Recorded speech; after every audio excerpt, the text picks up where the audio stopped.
A body in uniform circular motion has both constant speed and constant acceleration. Uniform circular motion can describe the orbit of the moon.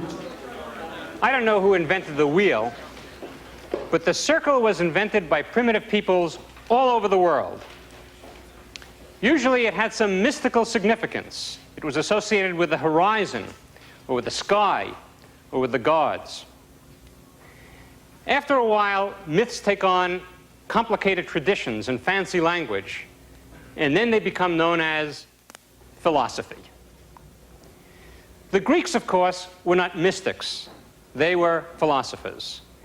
They saw circles in the sky just like everybody else, but to them, they represented not some myth of creation, but geometry. They imagined a universe filled with spheres turning on their axes so that the motions we saw seemed to us to be circular motions. And so the philosopher Plato said, all motions in the heavens must be circular motions and uniform. And astronomers spent the next 2,000 years trying to show that he was right. Now, astronomy was a profession. It had a job to do. The job was to predict where each heavenly body would be found at any given time on any given night. These predictions were important because they were used for agriculture, for navigation, and above all in those days, for casting horoscopes. But in any case, anybody could look up at the sky and see if they were right. And remember, the ancients spent much more time looking at clear night skies than we do. So, using circular motions, they had to predict where things would be, and they had to be right. It wasn't easy. For the stars, it worked pretty well, because the stars seemed to move in circles around us. But there were other bodies up there, which the Greeks called planets, meaning wanderers. And for them, it didn't seem to work. For one thing, they didn't move across the sky at constant speed. For another thing, they didn't even move in the same direction across the sky. They would stop and turn around and go backwards sometimes. Furthermore, two of them, Mercury and Venus, always seemed to stay fairly close to the sun, whereas the others didn't. And finally, they didn't always have the same brightness, meaning they weren't always the same distance from the Earth. Nevertheless, Plato had said that all of those motions were due to uniform circular motions, and that's what the astronomers had to accomplish. And so they constructed a system that worked remarkably well. It was based not on circles around the Earth, but on circles around other circles. These were called epicycles. To understand that, we have to make a little circle of our own and go back to where we started.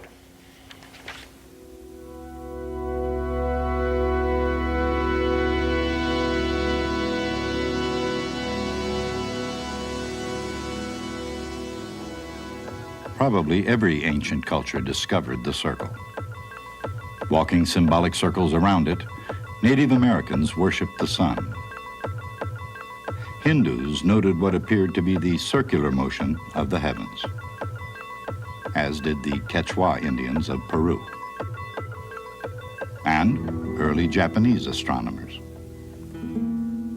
Heavenly forms and formations became models for earthly structures, and some of the earliest buildings dating from 5000 BC in Mesopotamia have a circular ground plan. Even a primitive hand can inscribe circles. And while they can be expressed by the more sophisticated language of mathematics, the concept remains relatively simple. The vector from the center to each point on a circle always has the same length. This simplicity might have been part of its appeal. From simple ideas, magnificent structures grew. Images proliferated, were embellished upon, and further elaborated. The circular form of ancient Stonehenge, for example. Humans imitated nature. and nature seemed to imitate them in return.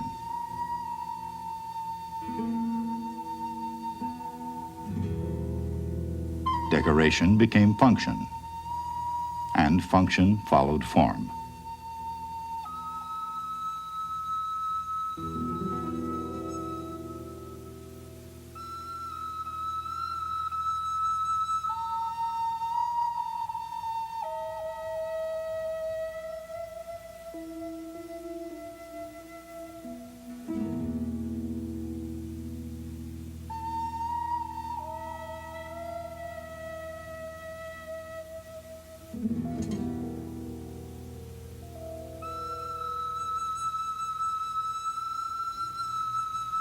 With the human touch, however, not everything was perfect in the nature of the circle. Sometimes it really is necessary to go back to the drawing board.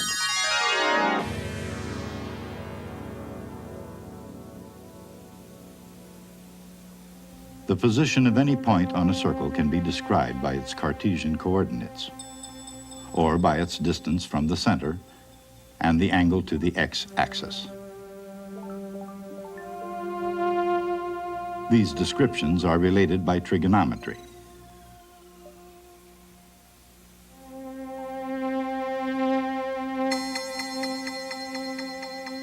For just about anyone with a head for figures. The circle is a powerful symbol, organic to the universe, and most of the civilizations within it. In some cultures, not only the circular form of the heavens, but the heavenly circular motions are as manifest today as they were in ancient times. The Greek philosopher Plato declared the circle ideal and asserted that all other forms were imperfect, inferior representations. He decided circular motion describes the heavens, not merely circular motion, uniform circular motion.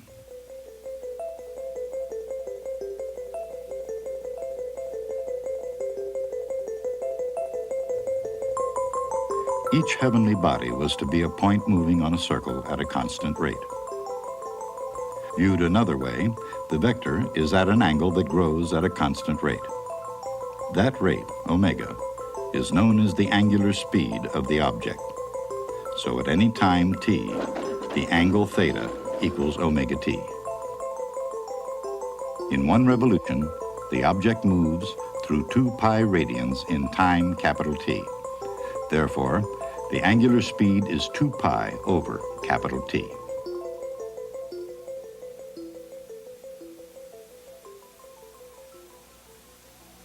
Plato often said that God was in the habit of geometrizing. Perhaps that's why Plato's ideals of perfection and of a universe in harmony struck a responsive chord with scholars and mystics for centuries afterward. For Plato, the physical universe was bounded by a rotating sphere of fixed stars, centered on the stationary fixed Earth. Inside the sphere of fixed stars, traveling in circular paths with individual uniform motion, were 7 planets: the Moon, Venus, Mercury, the Sun, Mars, Jupiter, and Saturn in that order and extending outwards. Greek astronomers saw the planets as erratic bodies, so much so that the very word planet meant to wander, to mislead, or to deceive. Planets were deceitful because they refused to obey Plato's dictum of perfection, uniform circular motion. Nonetheless, this Platonic ideal was eventually accepted by Europe's noble thinkers. And why not? Didn't the ruling class and common folk alike have much in common with the planets themselves? Indeed, on any level is not human behavior like that of the planets, often erratic. And when certain conditions exist, don't humans, like the planets, tend to wander or appear to be deceitful? But in the Royal Renaissance, of course, neither planet nor noble person was subject to criticism for being less than perfect.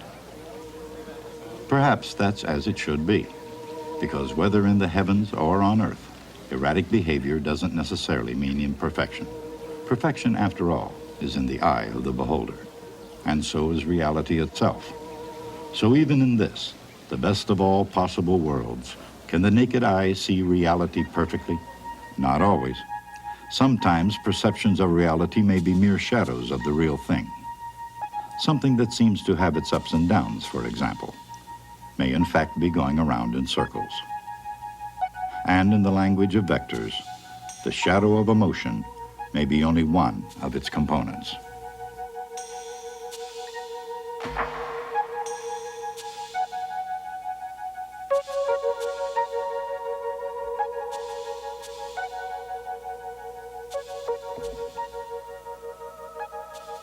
Circular motion actually has two separate components.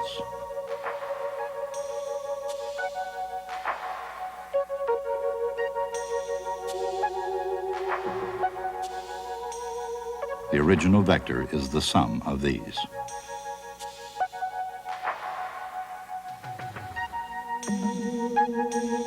And that's why circular motion can be described by a vector equation.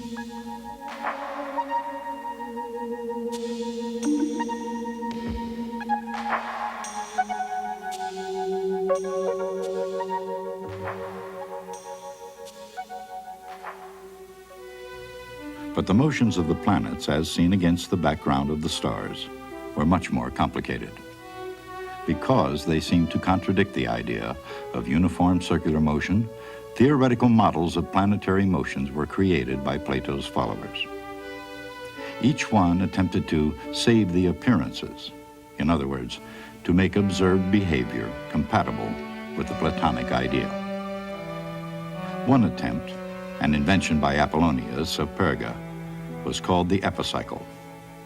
The planets moved on small circles attached to a larger circle, which was also turning. The large circle was called the deferent, and the smaller one, the epicycle.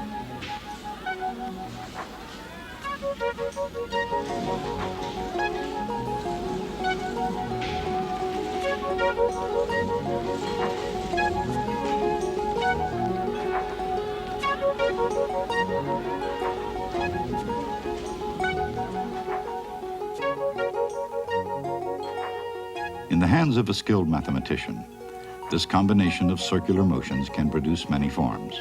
For example, viewed from the center of the deferent, that is the Earth, the planet seems to behave strangely.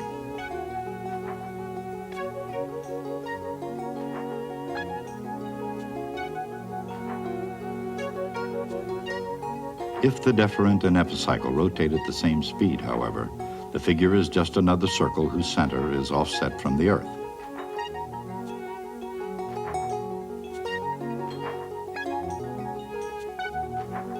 On the other hand, if the epicycle rotates exactly twice as fast as the deferent, the result is another smooth curve, an ellipse.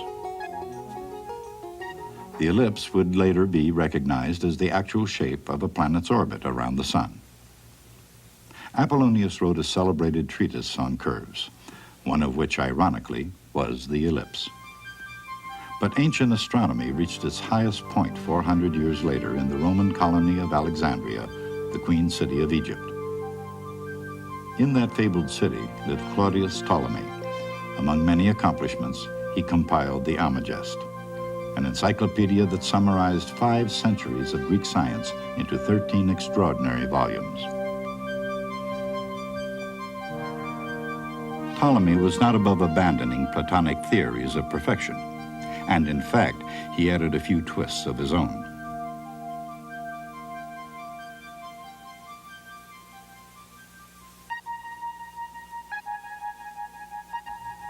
For example, the deferents of the superior planets, Mars, Jupiter, and Saturn, did not rotate at uniform rates about their centers, and he adopted an oval orbit for Mercury. As startling as Ptolemy's variations were, they were lost like esoteric footnotes in the sheer mass of the Almagest. And of course, they were also overwhelmed by that overriding principle of the Greek astronomers, a system based totally on uniform circular motion. Ptolemy's variations on Plato's theme of perfection were comparatively subtle, but they had a profound effect on Nicholas Copernicus. Wanting to reform the Almagest, Copernicus put the sun at the center of the solar system. and by using epicycles liberally, he managed to save appearances.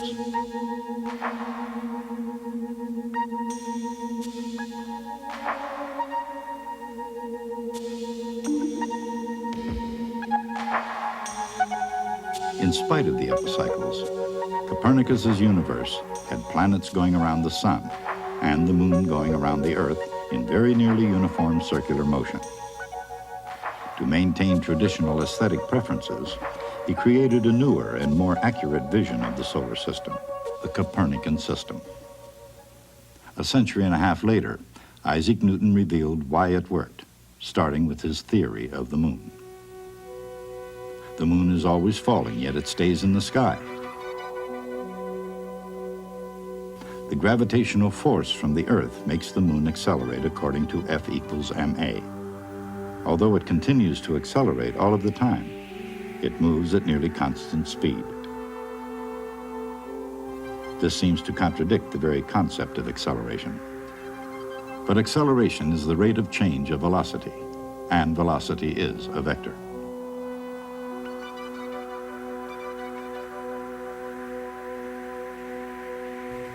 The speed is only its length. A body can be accelerated even if its speed is constant, provided its direction changes. This point becomes clearer with the introduction of another concept, the derivative of a vector.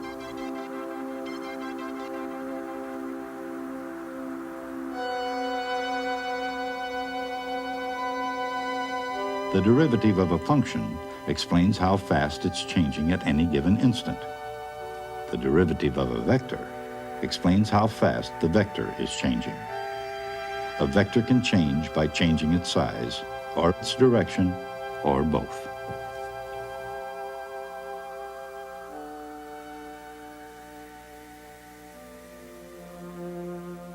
The change in a vector is itself a vector. The vector, v, although it's always perpendicular to r, is itself undergoing uniform circular motion.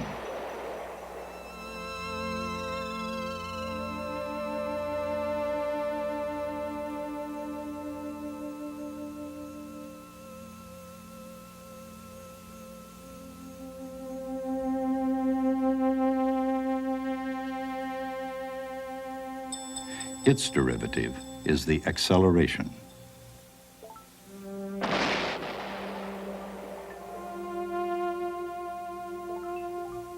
That solves the puzzle of constant acceleration at constant speed.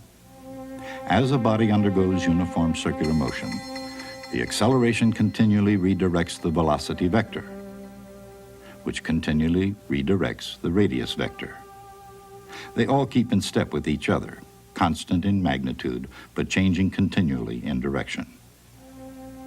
The idea of the derivative of a vector is not as new as it may seem. Remember, F equals ma is itself an equation about the derivatives of vectors.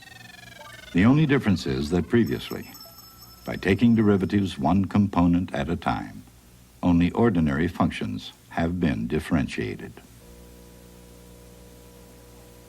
In uniform circular motion, the velocity is perpendicular to the radius vector, and the acceleration is perpendicular to the velocity vector. So it points along the radius vector, but in the opposite direction.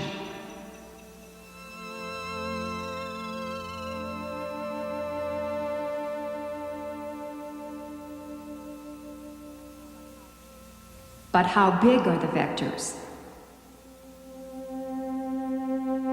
V is equal to omega r,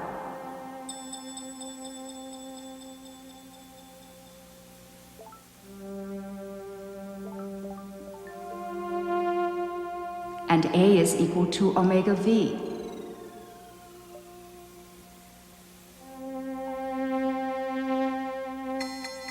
So A is equal to V squared over R.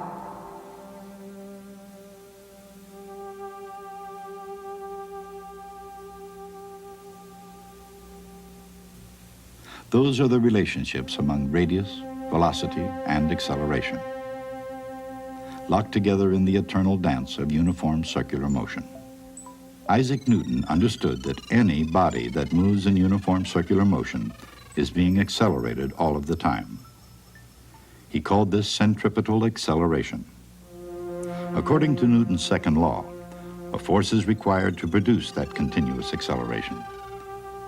For a body in orbit, that force is gravity.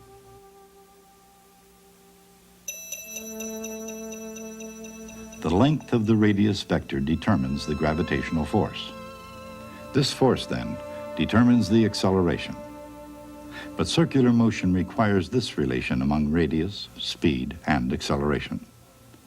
So, if a body starts out with just the right velocity, its speed stays constant, and uniform circular motion results.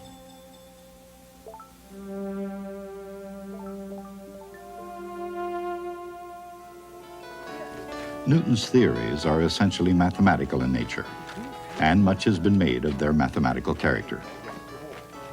But what's to be made of the nature and character of Newton himself? Newton scholars frequently characterize him as acutely suspicious and jealous, often without cause and nearly always to a fault. Solitary, ill-tempered, vindictive. Considering those traits, only the most creative fiction could portray Sir Isaac Newton as a jolly fellow. His mercurial disposition hardly made him a victor in contests of personality. Toward his contemporaries, he had no peers. He was cool, if not antisocial, and history is almost blank with accounts of Sir Isaac's laughter. Is it? Well, I'm not warm. Have your robe, sir? Yes, please. What's for breakfast? That's your favorite, sir. Ah.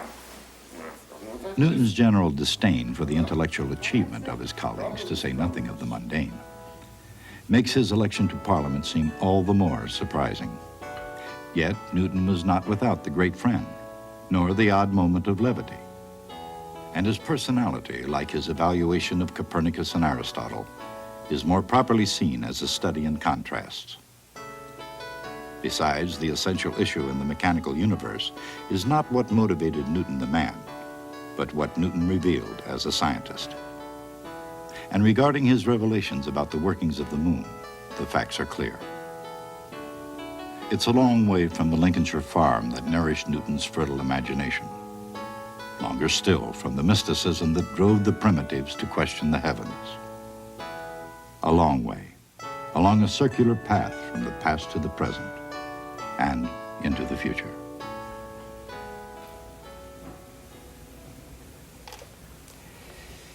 Now, in the interest of justice, I want to change the subject completely.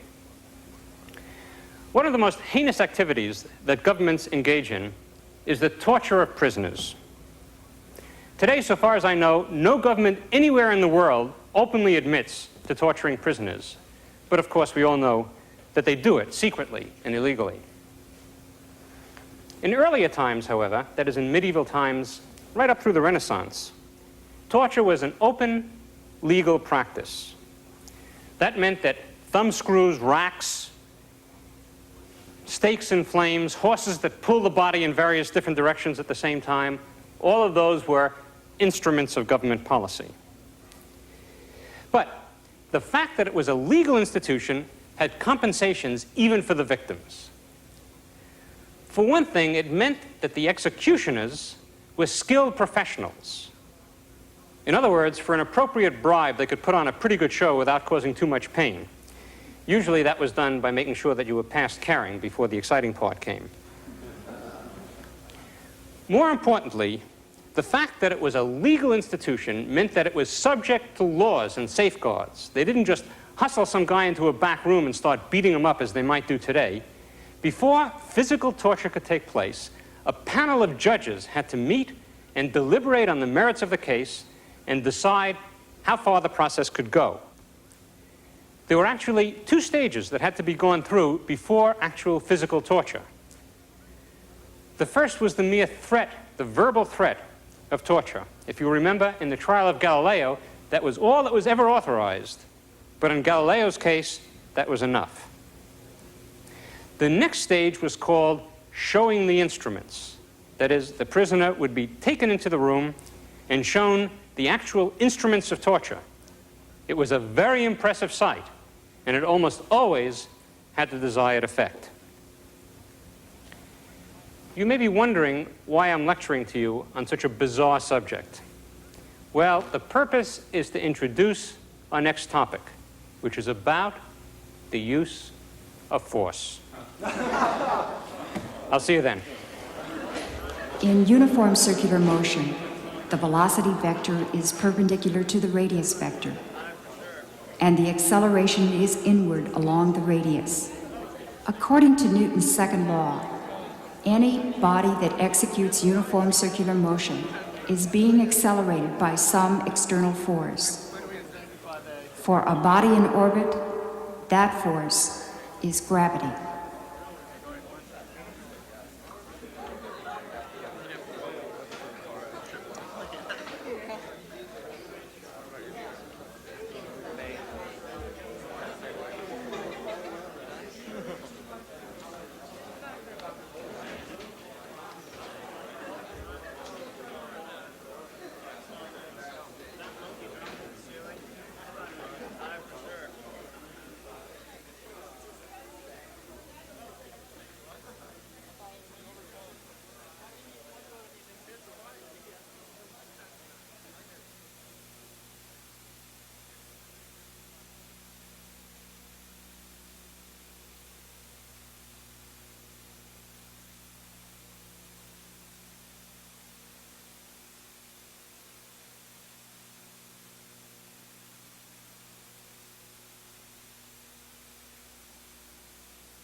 Annenberg Media.